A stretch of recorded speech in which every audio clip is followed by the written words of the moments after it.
Horses and boundaries. How do horses help with boundaries, you may ask?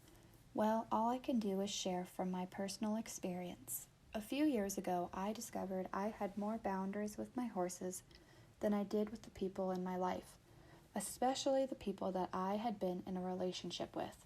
I was willing to set strict boundaries with my horses and demanded complete respect from them every single time I came in contact with them, yet I didn't once set a single boundary with any person that I was with.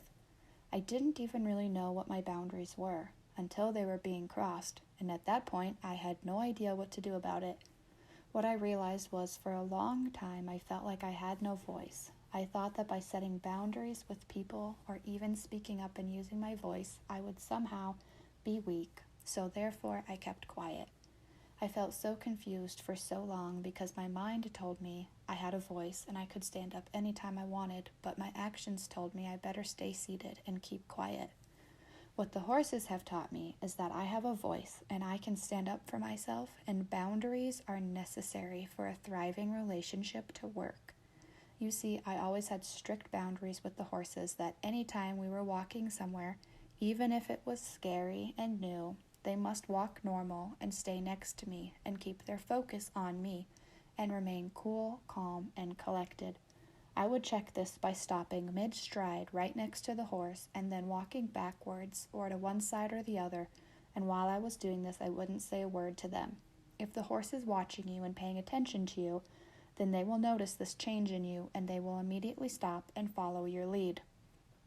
This shows the horse that they can trust you to take the lead and to keep them safe, which you will receive their loyalty and their respect in return.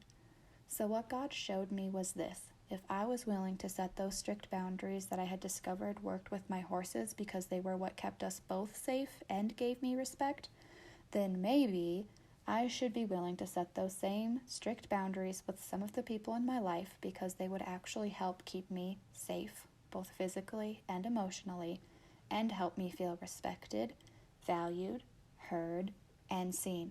God's intention of our relationships are for them to help us grow, feel loved, cherished, important, and essentially they're to help us bring us closer to Him.